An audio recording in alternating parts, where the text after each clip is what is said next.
questo senso di responsabilità che tutte le istituzioni debbono avere. Vedo colleghi sindaci, vedo parlamentari, vedo persone che solo perché indicano la strada da seguire di questi tempi per la responsabilità che dobbiamo avere gli uni verso gli altri.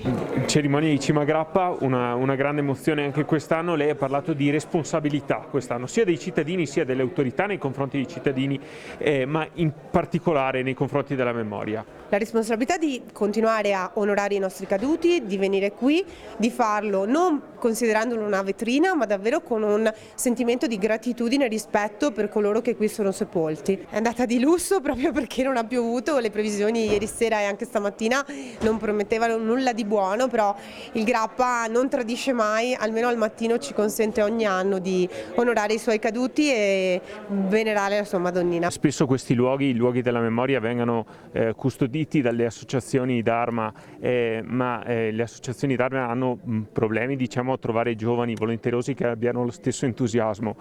Come in futuro potranno mantenersi questi luoghi? Questa è davvero una bella domanda. È chiaro che le associazioni d'Arma vanno alimentate, cerimonie come queste aiutano. Ho visto questa mattina c'erano 3 gruppi di giovani che hanno fatto uno stage formativo con la Protezione Civile dell'Associazione Nazionale Alpina.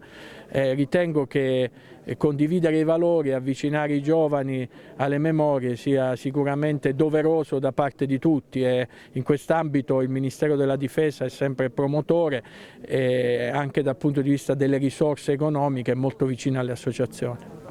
Ma io credo che tutti abbiamo dimostrato un grande senso di appartenenza a una comunità, di solidarietà e responsabilità, perché insomma questi 16 mesi sono stati 16 mesi molti duri in cui ognuno per le proprie responsabilità, sicuramente in prima fila e quindi in trincea. Questo posto evoca molto questo termine, insomma è anche una similitudine ai nostri sanitari all'interno dei nostri ospedali, ma un po' tutti quelli, il volontariato, l'associazionismo, le amministrazioni locali, insomma tutti quelli che effettivamente sono scesi in campo e hanno contribuito. E io vedo che i veneti in generale ancora oggi sono molto attenti, responsabili e cercano di seguire anche le indicazioni che vengono date, quindi io credo che questo senso proprio di responsabilità, di protezione gli uni verso gli altri lo ritrovo.